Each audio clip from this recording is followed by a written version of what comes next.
game that was the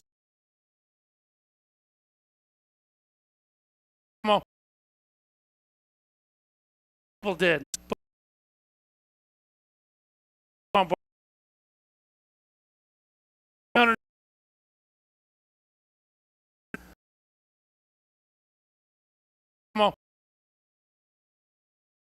People did.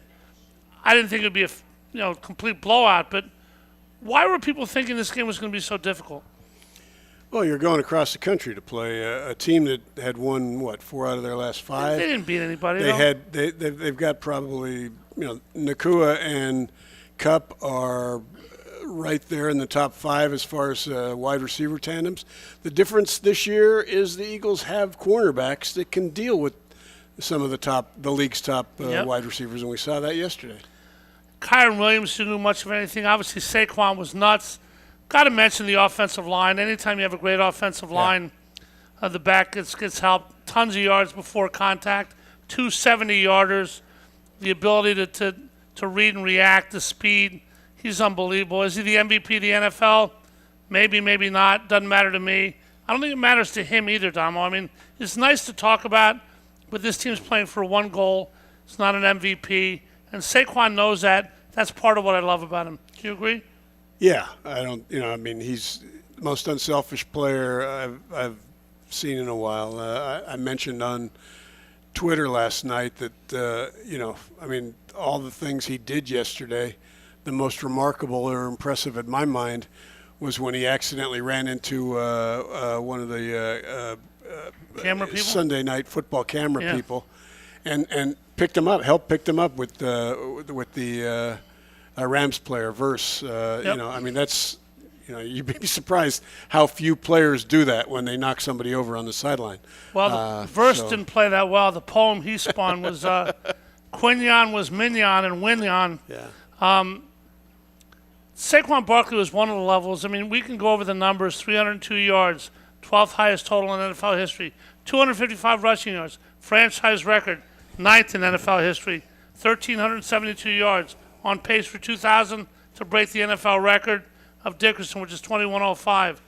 You go on and on and on and on and on, facing Derrick Henry next week. The run-pass ratio, Dom, the identity of this team has become that. Jalen Hurts' article in the paper today or online about him being a game manager, wasn't asked to do a whole lot. Is that going to be the case down the stretch, or does he have to be ready if somebody stacks 8 or 9 in the box and stops Saquon, which could happen? Well, I think he's much more than a game manager. This team is clearly a run-first team right now. Jalen had a terrific game yesterday. 7 incompletions. Yep. 4 of them were throwaways. So we're talking just 3 passes that he was trying to complete that he couldn't. I thought one of the most impressive throws he made was that the screen was an excellent call by Kellen Moore. Excellent. But he also had another pass, a sideline pass to the running back that he stepped up, scrambled. I think it actually took about I think I counted on my stopwatch 11 seconds for him before from snap to release, and he got the ball. Was there. that on the replay, or do you sit there with a stopwatch the whole game? No, when I'm looking at the replay. All righty. He's got 1 interception in 8 games in his last 8 games. Not turned the ball over. The Eagles created a turnover. Defense 7 points or less in the first half of the 7th straight game. Yep. They're going on all cylinders. Obviously, let's kind of break it down part by part. By the way, Mike Quick, our guest, not here yet. We'll let you know when he does. He's trying. Traffic is winning right now. You can start from many levels. Let me go. Was this the greatest performance by an Eagle back? We had Shady in the snow against Detroit. Obviously, Wilbert in the championship game. Several others by several people. Yeah. Greatest Eagle running back performance in history? Well, the numbers say it is, and I have a hard time disagreeing with that, and especially when you throw in the scrimmage yards, the 2 big catches he had. I'd say it's the best performance by an Eagle running back ever. And when the Eagles' best performance by a running back ever has a lot to do with the offensive line. I mean, they were great. They were opening up holes, getting a ton of yards before first contact. we know this offensive line was good, but with Becton now, he's been there a while. Is this line gelling? Because to me it took, as good as they were, as good as they are, they took a clear step forward last night. Yeah, they may be the best. I mean, they're clearly one of the top 3 lines at worst in the league. They get into a situation like that where they're running the ball 30, 40 times a game like they are. They just get into a rhythm, and they're hard to stop. 7 games in a row. We know the Lions are 10-1, the Bills are 9-2, the Vikings are 9-2. Eagles are among the best teams in the NFL. It doesn't really matter now. Matters down the road in the playoffs. Just keep winning right now. 2.5 game lead in the division as the Commanders lose again. But there's always, with the maraschino cherry, there's always one part of the ice cream sundae that doesn't taste very good. And last night we saw it in the fourth quarter. Brandon Graham had a hell of a game. Sack, a couple tackles for losses, blah, blah, blah. Anybody who watched this game with the eye test said 55 was great. 36 years old, played a limited number of snaps, tore his tricep. Nobody was really aware of it until after the game. Yeah. We both know Brandon very well. I think I know he's my favorite athlete to ever cover in any sport. How does this hurt the team, not just physically, but leadership-wise? Of course, he'll still be around. What does this injury do, and how bad do you feel for the big guy? Yeah, I mean, he's one of the nicest guys I've ever covered, and to see this happen to him. I mean, I know he was planning this on being his last year, so we're talking about a guy that made it halfway through the season before something like this happened. But, I mean, this team's playing so well. He wanted to be a part of it. His post-game press conference was remarkable. I mean, the upbeat attitude he had during it. That's who he is. I got to believe, off camera, when he was with his family, there were some tears, and I think maybe it's going to alter whether this is his last year. He may want to come back, because I was shocked this year by his performance. I did not, 36 years old. I thought they'd get 10 snaps a game out of him at best. Wouldn't be a factor, but they needed more from him because of the fact that other guys weren't stepping up. Bryce Huff got hurt. Nolan Smith was slow to kind of develop. He's turned it on now and is going to be a contributor going forward. But so he stepped it up and has played well. I mean, yesterday might have been, ironically enough, until he got hurt, his best game of the season. A lot of guys had good games. Milton Williams had a great game, 5 sacks by the line. Yeah. Nolan Smith was okay. Obviously, Josh Sweat played very well. Somebody's going to have to step up in there, but we'll talk about for a while Milton Williams. I mean, Milton Williams is, in many people's minds, Vinny Boombots, as Jalen Carter wreaks havoc. Jordan Davis, who I didn't even notice last night. No, I mean, he only played 15 snaps. I never even noticed him on the field except one time in the first quarter. Yeah. But not everybody's going to play great every game. And they got those 5 sacks. As you go ahead to Baltimore and the like, is this a problem at the edge? Nobody knew to get now. Jalix Hunt could step up. Who gets the snaps that Brandon had, and how does it go in your opinion? Well, I mean, they've got some options. I mean, you mentioned Jalix Hunt, the rookie. He played more snaps yesterday because Brandon got hurt in the fourth quarter. They've also got Teron Jackson, a guy that's been around for a few years, a decent player, been on the practice squad. They'll likely, he'll be active next week. The big move they can do here, Milton Williams is very versatile. What about Daniel Jones? Can he play defensive end? But Milton Williams, they could move. I mean, he in college played inside and outside. He's played some outside and some fronts here. I think Vic will try to put him put him outside, maybe not a lot, because the problem is if you move him outside, you're weakening yourself inside. Because, and you mentioned his name, Jordan Davis is not. He played 15 snaps last night. Not on the stat sheet at all. No anything. No, and this is a first-round draft pick you're talking about. He needs to be, and what you saw yesterday, even with Milton Williams playing so well, and one of the reasons Milton Williams did play so well, is because teams now are doubling Jalen Carter on almost every snap. He's Aaron Donald, but he's not as good as Aaron Donald. He's being treated like Aaron Donald. Or he's being treated like Fletcher Cox was in 2018 and 2019. It's going to get him. He's going to get frustrated, but he handled it well yesterday, and he was a difference maker even with the double teams. But what it helped do is freed up other people like Brandon. That whole line played better because they had to double team him. So I don't know what they're going to do with Milton. My guess is, Vic will move him around. He'll play some out. He'll play in.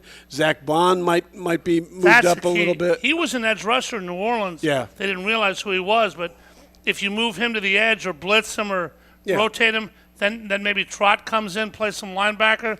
Do they have the depth at linebacker to utilize Zach Bond at the edge at all? I don't know how ready Trot is. I think he's going to be a good player, but he has not played much defensively, very many defensive snaps, so we don't know. I think you can move, Bond can rush from anywhere. I don't think you're just going to stand him up on the outside.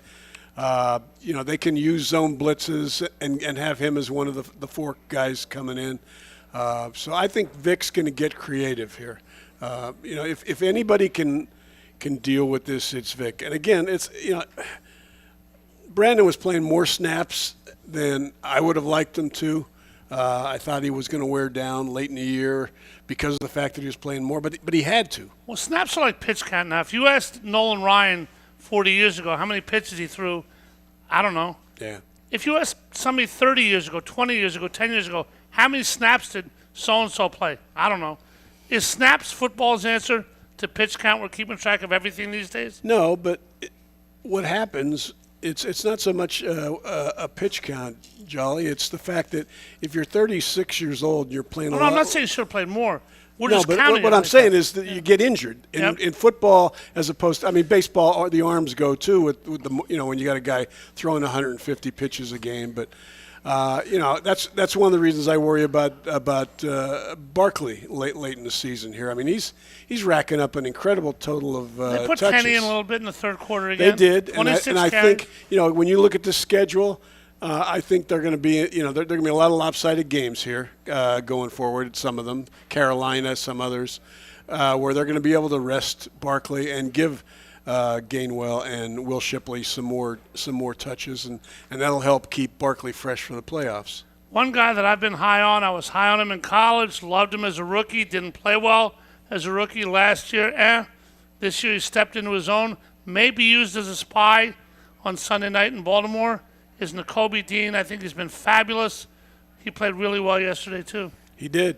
They, like I said, the last 6 games, Vic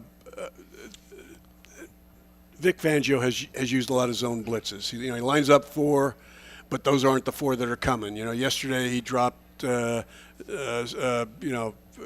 Josh Sweat out in coverage one time, which I know just drives some people crazy. But, it's being very effective. Dean was used as a blitzer in those situations, had a sack on one of those zone blitzes. They've got their percentage of sacks in those zone blitzes has been phenomenal in the last 6 games. So I think we're going to see more of that. So, Dean's been, he's stepped it up. Him and Bond are 2 of the better linebackers in the league right now. And they go sideline to sideline, and it was terrific. We'll talk about the Ravens. Mike Quick is not here yet. Mike Quick's in traffic, doing the best he can. It's all you can do in life. We appreciate it. We're going to take a break, come back, talk about the Eagles' schedule the rest of the way, which isn't going to be real good if you have frequent flyer miles because they don't have to take a plane the rest of the way. We'll talk about Sunday night. Of course, the Harbaugh Bowl tonight. Baltimore has a game to play first. Talk much more about the Birds, their situation, Coach Sirianni, as the Independence Blue Cross Monday Night Kickoff continues from the beautiful Great American Pub in Conshohocken. Happy holidays. We thank you all for being here. Join us in a minute. Since 1991, the Great American Pub in Conshohocken has been offering an authentic and memorable experience for guests looking to dine in or enjoy the bar and nightlife. Located at 123 Fayette Street in Conshohocken, the Great American Pub has all your craft beer selections and some of the best food options anywhere. While you're there trying their buffalo chicken spring rolls or Maryland crab cakes, enjoy your favorite sporting events on their numerous televisions surrounding the bar. Visit them at 123 Fayette Street in Conshohocken or learn more online at thegreatamericanpub.com. At At Independence Blue Cross, we take care of the people who take care of you. Everyday heroes like firefighters, police officers, teachers, farmers, and healthcare workers. Doctors and hospitals across the region have IBX, and they know what it means to have reliable access to care. So whether you're saving lives or just trying to live a healthier life, count on IBX, the region's #1 health insurer for 85 years. Learn more at IBX.com. A truly unique dining experience awaits you at Fogo de Chão. Fogo de Chão awes patrons with their history and tradition of authentic Brazilian steakhouse, offering many cuts of decadent fire-roasted meats prepared over an open fire and served tableside by trained gaucho chefs. Fogo de Chão, 1337 Chestnut Street in Center City, Philadelphia. For reservations, go to www.fogo.com or call 215-636-9700. Hi, this is Merrill Reese, and I'm here to announce that the garage is always open. I'm talking about garage beer. Light beer, like it used to be. How refreshing. I believe my good friend Jason Kelsey even described garage beer as beer-flavored beer. There's a guy who knows beer. Find yours at drinkgaragebeer.com. Remember, the garage is always open. We now return to the Great American Pub in Conshohocken for the Independence Blue Cross Monday Night Kickoff Show. Once again, here are your hosts, Paul Domowitch and Paul Jolovitz. And welcome back to the Independence Blue Cross Monday Night Kickoff Show live from the Great American Pub in Conshohocken. Don't forget, you can watch the show live at WBCBSports.com and YouTube Live by searching WBCB Sports. Mike Quick searching for the lack of traffic on the Schuylkill. He's not here yet. We hope he will be, and he's doing the best he can. We'll keep mentioning that, Damo. Physicality is such a part of this game. The Eagles, if you win the line of scrimmage, the Andy Reid theory, Vince Lombardi, many great coaches in history of the NFL and other levels of football, if you win the physical battle at the line, you tend to win the game unless you turn the ball over a lot. Eagles were dominant both ways last night, weren't they? Yeah, they were. And, we talked about this early on before the show. They played a lot of 11 personnel yesterday, which is 3 wide receivers, 1 tight end, and 1 running back. One of those wide receivers, Johnny Wilson, the rookie 6th-round pick, I guess. Yep. Targeted just once, didn't catch a pass. I mean, he dropped that, I guess you could call it. It was a tough catch, but in the end zone, Jalen put it on his hands, and he just couldn't hang on. But he played 50 snaps and was a huge factor in Barkley's running, in that whole success with the run game, because he's, as everybody knows, Johnny Wilson's a 6'6", 225 guy, big guy. I mean, he's a quasi tight end. And he's becoming more and more, as this team becomes a run team, which clearly it is. They've run, I think I counted 36 or more carries in 7 straight games, maybe, something like that. But anyway, he's out in the field, and he's become basically like a blocking tight end when they're in a 3 wide receiver personnel package, and which is a big plus, because when you go to 3 wide receivers, the defense goes to 1 or 2 linebackers and brings out more defensive backs. And when you've got a big wide receiver like him who can block, and I know you aren't fond of, or not big blocking, but you got to be able to catch. That's of course, and I think he will. I think he's going to be a terrific pass catcher as his career goes on. But right now, he's making a big impact for this team without catching the ball. I mean, we've seen other guys do this, but he's taken it to a different level, because, I mean, this run game is so important to this offense. Yeah, a lot of stuff's important to the offense, but what's important to the team, we got some fans here. Last night, Tirico and Collins were saying, Jordan Mailata mentioned after the game, you heard it whenever the Eagles made a big play. You can't hear Green, but you can hear fans. And the Eagles have a road game in the sense that they have to travel. Yeah. But so do fans, people from L.A., jillion celebrities, jillion regular fans. They almost make it tough for the home team at times. It was amazing last night, wasn't it? Yeah. I mean, when I was covering the team for the Daily News and Inquirer, I mean, there were cities that they would play, and I mean, it'd be 90%. You know, they'd go to Miami when Miami wasn't very 20,000, good. yeah. And, yeah, they would just dominate. I mean, you couldn't hear any Dolphins fans. And there was a little bit of that last night. I mean, I don't know where they got the tickets. You would think the Rams, you know, can sell out, you know, most of the – this is a team that won the Super Bowl 3 years ago. But if you're going to travel to L.A., you're going to buy tickets. You're not going to – But still, you think they'd be out there. I mean, this team's been playing better. I would think if you had a season ticket for the Rams, you wouldn't be selling it. You'd be out there watching. That wasn't the case, and the Eagles fans, you know, scarfed them up and filled that stadium last night. All right, last night was with the referees again. You see what you want to see. If you're a Ram fan, you see what you want to see. You're an Eagle fan, maybe the Eagles got the preponderance of the bad calls. I kind of hate that. I just watch the game. Refereeing is what it is. But there was one call where Nick Sirianni changed his mind. Mike Tomlin changed his mind Thursday night also. I just don't think that should be able to be done. It had nothing to do with the game. The Eagles were kicking the you-know-what out of them either way. I don't think any of the calls had anything really to do with it because the Eagles are going to blow them out no matter what. But to that, should you be able, once the other team sees what you're doing, to change your mind and when? Because I think they made the wrong move last night. Well, no, you shouldn't. But the question is that what happened? It's not clear that it did. I mean, you know, they showed the replay, but you can't hear what they're saying. Right. You know, what they're contending is that Nick told them he wanted to take the penalty. They didn't. You know, the guy was walking away from him or whatever, or somebody assumed they would. You know, they would decline it. But you know, you're not allowed to switch your mind because you can see what they're doing, and then you know, so you know, it was a break for them. One way or another, it was a break. I mean, just like it was on the, you know, the challenge that Nick, the play that Nick challenged. He did that in time. I had no problem with that. No, I didn't. But what I'm saying is, they didn't see it. I mean, the officials have got to be looking for stuff like that. You don't turn your back on the coach right before the snap when you know he might be throwing a challenge flag on a questionable play. You don't hear too much about people calling for Nick Sirianni's head right now. 7 straight wins. The coordinators are working their way in. Our man is in the house. We have our man is in the house, Mr. Michael Quick. Here he is walking over here in his clean white outfit. We own big time. We do. Let's own give him big a time. hand. Thank you, buddy. Appreciate it. Guys, Mike Quick called the game in L.A. last night with Merrill Reeves, was on after the game on NBC 10, flew 9 million miles till 9 o'clock in the morning, slept for 5 minutes, got into traffic on the Schuylkill, and he's made it 2 here. hours? You were in traffic about 2 hours from. Yeah. You left his house at 4:15. It is now 6:24. So let me say at the start, and I've known this man for a long time.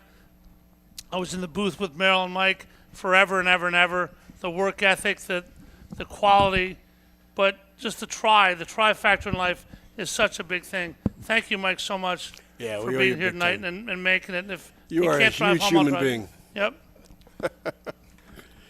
How are you? All right, you both owe me royally. There we are. I know you. Listen, I know you got grandkids. You got to name like your next puppy after me or something. You got it. Hey, good to see you guys. we were Good to see talking. you. Good to see you. We were talking earlier about Brandon. I Yeah. don't know if you had a chance to talk to him after the game. Yep, I did. You know, this has got to. I mean, I know he's had a great career. He was going to retire at the end of this year, but to have it end like this has got to be crushing to him. And as I mentioned to Jolly, the thing that I was incredulous about his interview with the media afterwards. You would have thought he had just won the lottery. He was upbeat. You know, it just didn't. That's leadership. The ability, under any scenario, to have something positive to say. I don't expect anything less from BG because I've just watched him for so many years, and I just know the type of person that he is, the type of guy that he is. He may not be able to get out on the field and bang heads anymore, but I guarantee you every day he'll be around the complex, and he's going to be encouraging these guys. He's going to do whatever it is that he can do now to help these guys, to pour into these guys. That's what he's going to do, and that's the way I've always known him. He's an unbelievable young man, and I'm not sure what the next chapter of his life is going to be, but I do believe that it's going to be very successful. Whatever that next Kelsey-like, chapter, right? Yeah. whatever that next chapter is, it's going to be a big success as well. You know, you had mentioned it. I was just going to say, Jolly, you had mentioned it, you know, what he can do here, even though he's not going to be on the field. The first thing I thought of was Jason Peters in 2017. Yeah. Didn't play, but was a huge factor in as far as leadership and being there for that offensive line group. I mean, can he provide the same thing, especially considering the young guys they got? It's funny you mentioned JP because I thought he was almost a coach. When he couldn't play, he was coaching guys up in practice, game day. He's on the field, and when guys would come off the field, he was talking to them about what they were doing, about what the defense was trying to do to them, and just making sure that they saw what he saw, and when they had a chance to go back out onto the field, that they were in a better place. They knew more. They had more information. All right, Mike, this can be looked at in a couple ways. Football-wise, what's your opinion on Jalix Hunt, whoever you think is going to step up, Nolan Smith, obviously Huff out as well? And secondly, if I give you $100 to bet at even money, will Brandon Graham ever play another snap in the NFL with the million ways this could go? Which way would you bet? I would say yes. When I look at the way he's played through the 10 games and I guess it's 11 games now. If I look at what he's done, I just felt like I feel like there's a lot more in the tank for BG. I don't think anyone did a better job of setting the edge with runs to the outside than BG did. There's so many times that we saw runs that spilled to the outside, but it rarely happened when BG was setting the edge. He's still very effective as a player. He's a senior guy, and we all know that. But I thought he was done 2 years ago, quite honestly. But the way he's played this year, and listening to Vic Fangio talk about BG, Vic certainly doesn't see him as on the last leg and having this be that song where he's going around the league and just playing for his last season. Yeah. All right, we're going to give Mike Quick a chance to get a glass of water, settle in. Yeah, do He's that. made it here absolutely from way over in Jersey. We'll talk about around the NFL. We'll ask Mike some questions about the game. He was in the booth last night working with the great Merrill Reese. We'll ask him what it's like to work with Merrill, who is in his 99th year with the Birds and hopefully 99 more. Mike's in his, 27th year? Yes. Unbelievable. Wow. All right, the Independence Blue Cross Monday Night Kickoff. Jolly, Damo, Mike Quick continues right after this. Come on down, say hi to Mike. Back in a minute. Since 1991, the Great American Pub in Conshohocken has been offering an authentic and memorable experience for guests looking to dine in or enjoy the bar and nightlife. Located at 123 Fayette Street in Conshohocken, the Great American Pub has all your craft beer selections and some of the best food options anywhere. While you're there trying their buffalo chicken spring rolls or Maryland crab cakes, enjoy your favorite sporting events on their numerous televisions surrounding the bar. Visit them at 123 Fayette Street in Conshohocken or learn more online at thegreatamericanpub.com. At Independence Blue Cross, we take care of the people who take care of you. Everyday heroes like firefighters, police officers, teachers, farmers, and healthcare workers. Doctors and hospitals across the region have IBX, and they know what it means to have reliable access to care. So whether you're saving lives or just trying to live a healthier life, count on IBX, the region's #1 health insurer for 85 years. Learn more at IBX.com. A truly unique dining experience awaits you at Fogo de Chão. Fogo de Chão awes patrons with their history and tradition of authentic Brazilian steakhouse, offering many cuts of decadent fire-roasted meats prepared over an open fire and served tableside by trained gaucho chefs. Fogo de Chão, 1337 Chestnut Street in Center City, Philadelphia. For reservations, go to www.fogo.com or call 215-636-9700. Payroll Service Solutions was established in 2001 to cater to the payroll needs of small to medium-sized businesses. Payroll Service Solutions offers unparalleled customer service while they deliver a complete and accurate payroll. When calling Payroll Service Solutions, you will never be put into a voicemail or go through a series of prompts to get to a person. All customer service representatives are extensively trained to handle all of your payroll needs, therefore saving you time. They value each and every one of their clients. No account is too small. Call Payroll Service Solutions today at 1-866-PAY-EASY. for a no-obligation review of your payroll needs. That number again is 1-866-PAYEASY. Payroll Service Solutions. We now return to the Great American Pub in Conshohocken for the Independence Blue Cross Monday Night Kickoff Show. Once again, here are your hosts, Paul Domowitch and Paul Jolovitz. All right, back with our guest Mike Quick, who's made it here, and we appreciate it. Mike has been the color man on WIP on the Eagles radio broadcast for 27 years. I was probably in the booth for 20 of those years. I see how it works. It's an amazing synergy, Mike, with you and Merrill. What's it like to work with Merrill Reese? For me, I'm just in a happy place. You know, I get to work with the guy that I feel is the best in the business at doing what he does. Yep. And I get an opportunity to take that ride with him, sit in the seat next to him every Eagles game for now 27 years. And, man, it's been awesome. It's been great. I really didn't see this coming when I retired from football. I thought that I would do a little bit of stuff in like radio and television, but I didn't see this opportunity coming. And it was really Merrill that made the first phone call to me and asking me if it's something that I'd be interested in. I thought he was crazy at the time, and I know how awful when I started it was. But I spent a lot of time at NFL Films a year after I started, listening to tape of everyone or that the people that I thought were good at it. I would listen to a lot of their stuff, and in time, I just kind of felt like I started to hit my stride, understand what all the good analysts were doing, what they were giving their listening audience, and then I just started to formulate my work and do it my way, and it's been good.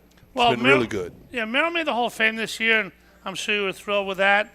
You could have made the Hall of Fame also, 5-time All-Pro. We're sitting here talking about Brandon Graham. Yeah. You were Brandon Graham in 1989 when you broke your leg and your career ended.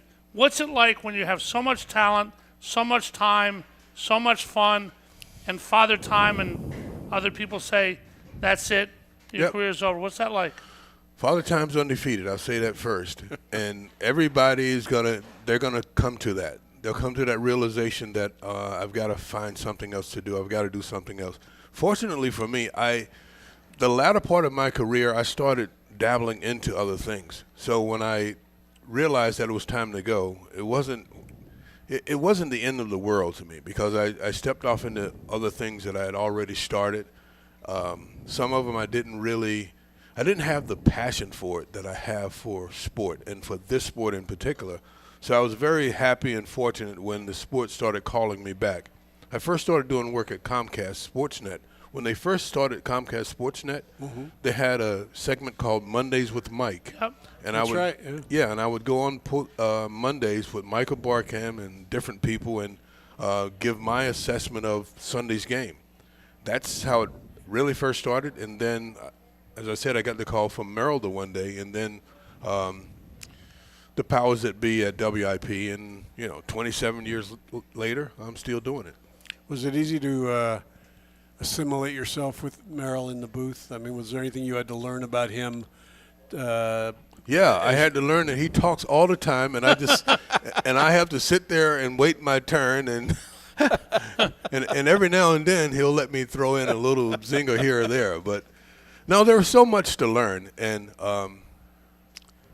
just being in it and having the opportunity, which I'm so grateful for, so thankful for. That was the key. It's not like I know the game, so just having the opportunity to do it, the opportunity to fail and learn how to get better at it, it's really all about that, just giving the opportunity, right? And you and Merrill are friends, and it shows on people who weren't friends. That helped a whole lot. Yeah, that really helped a whole lot, that he would always come to me if the Eagles won the game, if we won or if we lost, he could always come to me and get a sound bite. Back then, he always carried this little recorder with him. Oh, yeah. And he'd come to the locker with his little recorder, and he'd want to, ask a question. And I was always open to having conversation with him about the games, win or lose. All right, last night Devontae Smith didn't play. Obviously, the offense did what it did. Saquon went berserk. The line was great. Yeah. Jalen didn't turn the ball over. You're a wide receiver, Mike. When you played and you saw a defense you thought you could attack, look with the Eagle cornerbacks, Quinn and Mitchell. Look what they did to the Ram wide receivers, who were okay but didn't do anything special.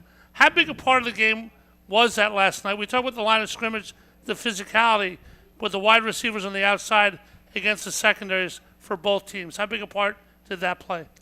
Hold on, let me be clear with the question now. Who do you think did a better job? I mean, the Eagles without Devontae, I thought did a nice job. And the Eagles secondary, which is obviously very young, Slay got hurt too, did a real nice job against two very good wide receivers. So I think the battle was won at the line of scrimmage. You know, you can talk about the wide receivers, you can talk about the D-backs, but the D-backs were affected by – so if you look at the Rams, after the first two drives, it was so difficult for that quarterback because the Eagles' defensive line were winning the line of scrimmage. They were putting a lot of pressure on him. They were hitting him. They were making him speed up his timing. They were getting him off of his spot. All of those things affect the back end. Now, the back end, we've got some really good young corners and really good safeties that played extremely well. But they don't do that because Puka Nacua, he and Cooper Kupp, that combination is one of the best duos in the league. And it doesn't matter if you are good corners, they're going to win. They're going to win a lot of times. So if you don't have the guys up front to win up front, then they're going to pick you apart. That quarterback, if he has time to throw the football, if he can get off in his rhythm and his timing, he'll eat up a secondary, and it doesn't matter who's back there. Which leads to my question. Without Brandon, I mean, Brandon played a lot more snaps than I expected this season and played them at a high level. I mean, he was a difference maker. Might have had his best game of the season yesterday before he got hurt. He's gone. Bryce Huff, gone. Nolan Smith has started to play well. Josh Sweat's playing well, but you need more depth than that. Right. Do you see them, and this is conjecture, but will they move Milt Williams around a little bit more, maybe move him outside? So I think they do. Once in a while you'll see Milt move out a little bit. So, yeah, I think they'll have to do more of that. I think Jalix Hunt will eventually start to play and play a whole lot more. Vic Fangio is a guy, when you listen to him, he's going to tell you stuff that normally coaches don't tell you. No, it's great. Yeah, it is great. If you pay attention to Vic Fangio, he will tell you where things are going. It's like talking to Jim Johnson. Yeah. Yes. And he's not full of BS like many coaches, and he's not going to sugarcoat things. He'll tell you, and he may not give you all the details, but if you listen and if you pull from what he's telling you, you'll understand where things are going. Like, I knew Cooper Kupp was going to be like the guy that he's what's his name? Cooper. No, DeJean. Cooper DeJean. Cooper on Cooper. DeJean, I knew he was going to be something just by listening to what Fangio had to say about him. So, Jalix Hunt, he's going to start to play a heck of a lot more. I love what Nolan Smith is starting to do now. Yep. He's really growing up. He actually has a lot of the same energy that Brandon Graham has. He loves the game. He's always excited about playing. He has this high energy, high motor. He is going to grow into a good football player. All right, we like to get inside here on the Monday Night Kickoff. I've talked to Merrill about this a million times. I'm sure I've talked to you about it at times, Mike. People sometimes think you win a big game and there's all kinds of celebration on the plane coming back. You guys aren't going to have another plane ride this year. Tell everybody what Merrill always tells me. It's exactly the same, win or lose. Got a lot of people tired, just sitting there, get to sleep. Maybe you celebrate a little. What's a coast-to-coast flight after a night game like with the Eagles after a big win? It's so different than back when I played, and it is really cool. So for coaches and players, by the time they get on the plane, after all the interviews are showered and everybody clean up, they get an iPad, and the iPad already has the game on it from that they just played an hour and a half ago. Yep. So coaches and players, the players that want to check it out, they sit down with their iPads and they go through the games, and they can, spend an hour or whatever going through the games, and then within an hour of that flight taking off, I would say 90 90% of the people on the flight were already asleep, and maybe more. They have all these cool little things. They have these melatonin shots now, and they help you to sleep. Wow. So I took a melatonin shot. You're almost passing them out, and what's the menu like? everything. So they have so much food, and the ladies, gentlemen are going up and down the aisles the entire time. They're feeding you. They're constantly feeding you. They got everything you could possibly want to eat, but usually on a flight like that, after a night game, everybody's asleep. So I remember I woke up. I slept about 2 hours because it was hard to sleep more than that. And I woke up, and I go up and down the aisles, and the whole place was silent. Everybody was asleep except one group. There was a card game in the very back of the plane. There was a card game in the very back of the plane. I won't mention who was in it, but they were having some fun, and I remember that took me back in the day when Jerome Brown and all these guys would have all this money piled on the table and a card game in the back of the plane, and by the end of the ride, there are a few tens of thousands of dollars that would change hands. I'm thinking there wasn't as much sleeping when back in those days. No, with that group. Not as much sleep then, but it's a lot of fun. Yeah. But it's so different now because, we had – when I first came into the league, they actually passed out beers when you got on the plane. Yeah. There was a big trash can there, and you get 2 beers, and the guys that didn't drink, you would just follow them to their seat and grab their beers, and you have a few, and you go to sleep. But now it's a little different. I think they have their own bottles now or whatever. Who knows? The NFL in the 2000s. There's so much more to talk about. I wish we had another hour with Mike, who's made it here tonight through all the traffic. One quick thing before we take our last break. Daniel Jones passed through waivers. Obviously, nobody's going to pay him what his contract was. He'll sign where he wants. Yeah. The Eagles don't really – I'm not a Kenny Pickett fan at all, but Daniel Jones is not going to be an Eagle, I think. Maybe San Francisco, Baltimore, Minnesota. Guys, you have any idea where Daniel Jones goes, and does it matter? I have no idea, and you're right. It doesn't matter. This late in the season, he's not going to help anybody. So. No. It's not going to matter this year at all unless, he's on a team where the quarterback gets hurt and they feel like, they can use him. I don't think he's a terrible quarterback. No. I just think that football team is a dumpster fire. Yeah. Yep. Like Dallas. Dallas right now, it's a dumpster fire. It doesn't matter who the quarterback is, and I heard some of the players say that because they're not a well-coached team. They don't have a good coaching staff. And in the National Football League, coaching is so important. You have to have the proper coaching for teams to be successful. I'll go back to last season. The Eagles got away with a lot of stuff that didn't work, but they were able to win in those first 10 games. But they were not a well-coached team last year. Yeah. And after teams start to figure them out, it looks like they fell off a cliff. And it's really because they were not well-coached. And this year they got 2 coordinators doing their job. Sean Desai actually works for the Rams. I had a great conversation with Sean Desai last night before the game. Oh, yeah? Yes, and he's doing a nice job with the Rams and very happy there. Yeah. Cool. All right, well, Kellen Moore, Vic Fangio doing great jobs here. Nick Sirianni doing a nice job. Strange play at the end of the first half. 4th and 7, running the ball. Whatever, Rome wasn't built in a day. We come back with Mike Quick, go around the NFL, take some liberties, and who's the challenger to the Eagles? Are Eagles a challenger to the Lions? Dom will talk about who the best teams in the NFL are. Look at the schedule, look at the Monday night game tonight, and look at Thanksgiving. When we come back with the Independence Blue Cross Monday night kickoff. Stay with us, folks.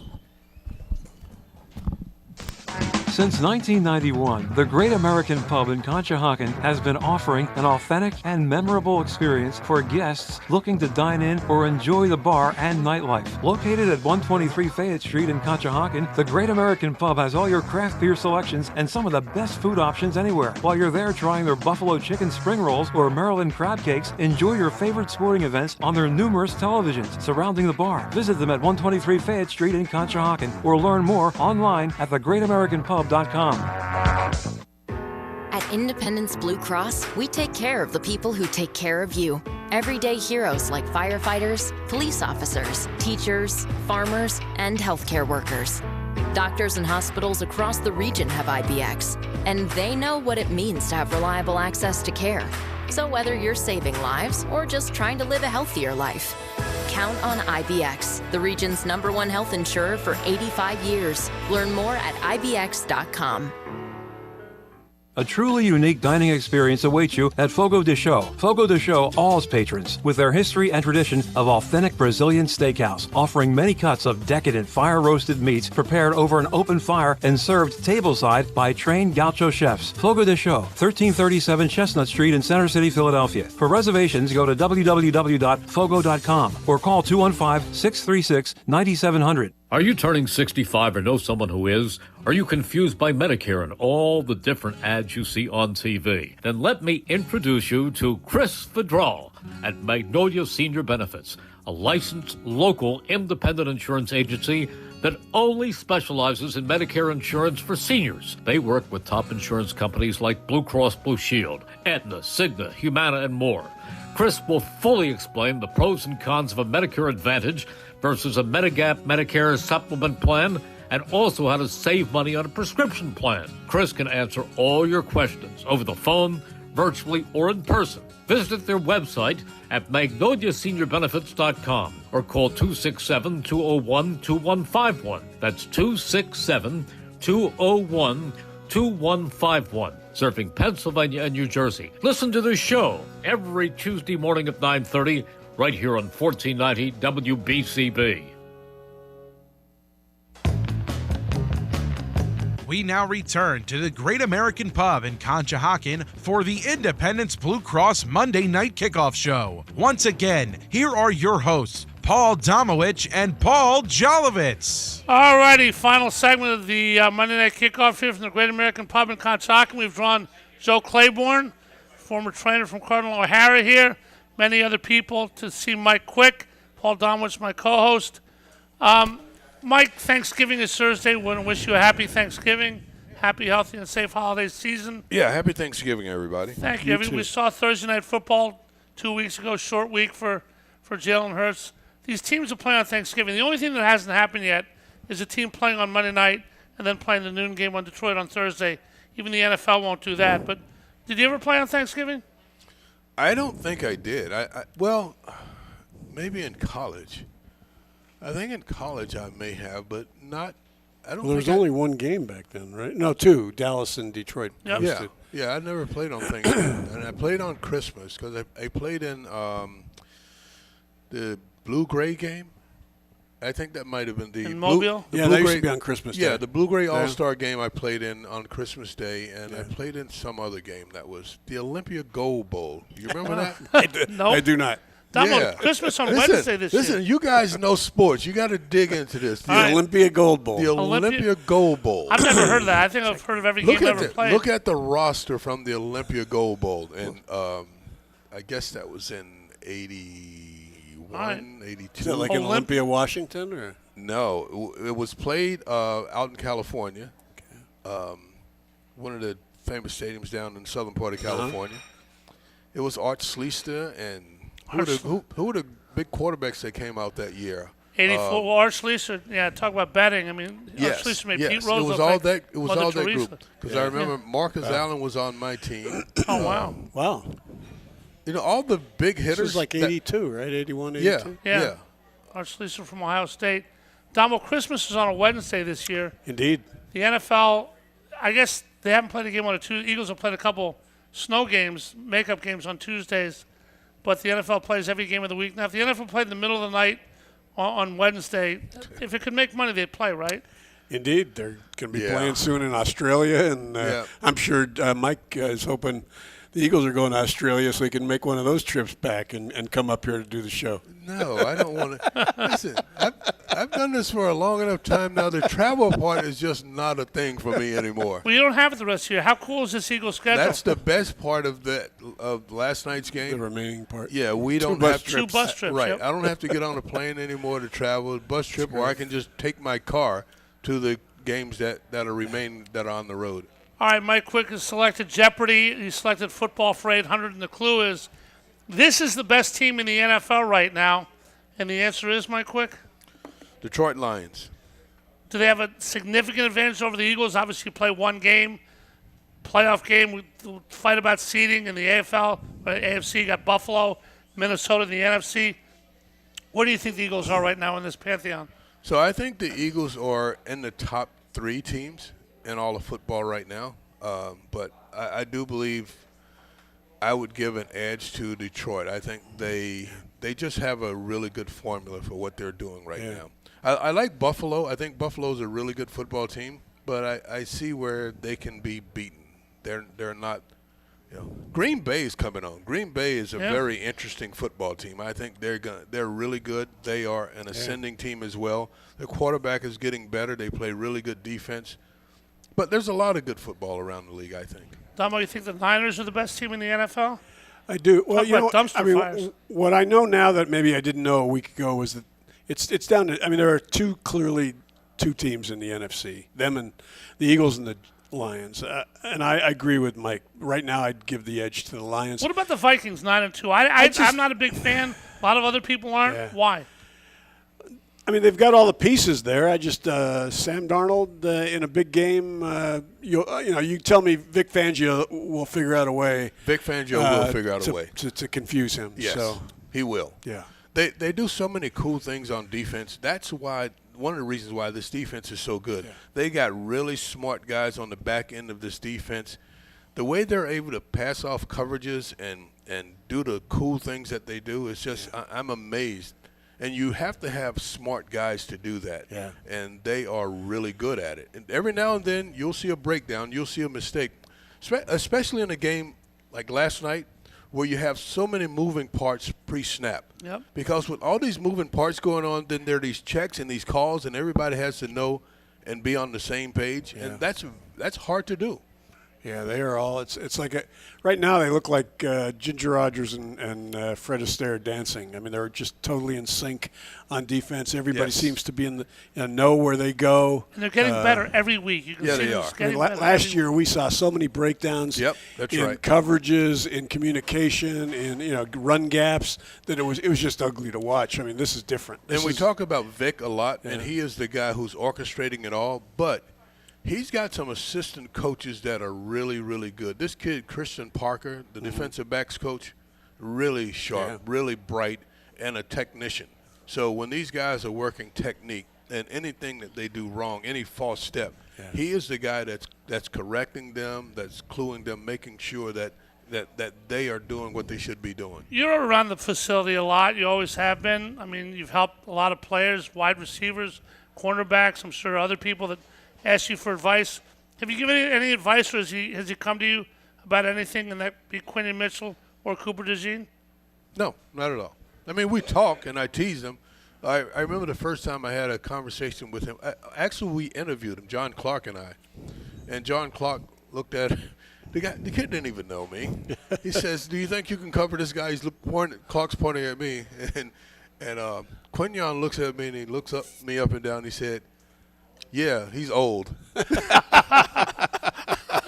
Had no idea who you were? I said, "Yeah, you're right. I'm old." Next week, maybe next week's not a good example, but if Slay's out for a week or two with that concussion, which he will be, we saw yesterday late in the game, Rodgers they went after him and he took some hits, and they will.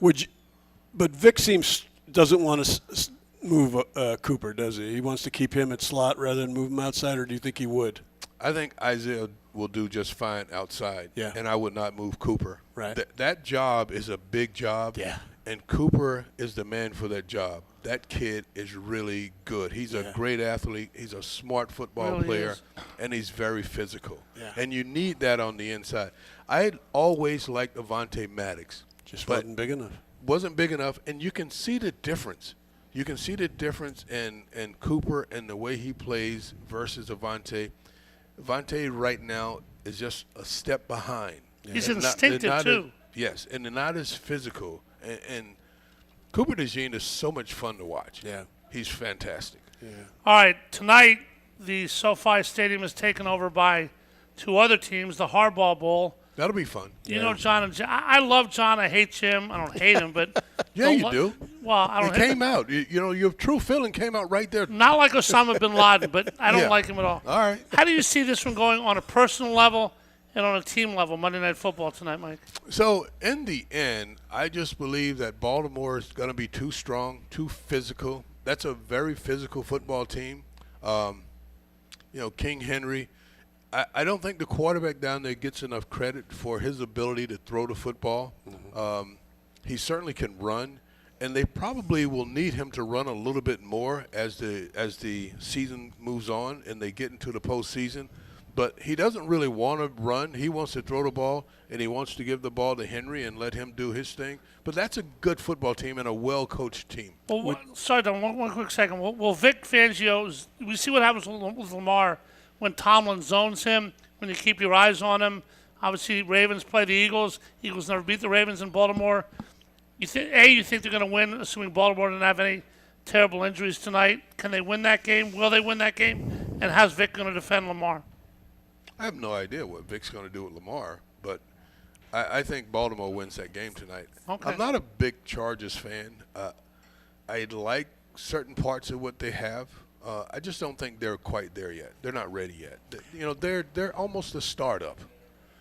How do the Eagles match up with Henry and Lamar next week?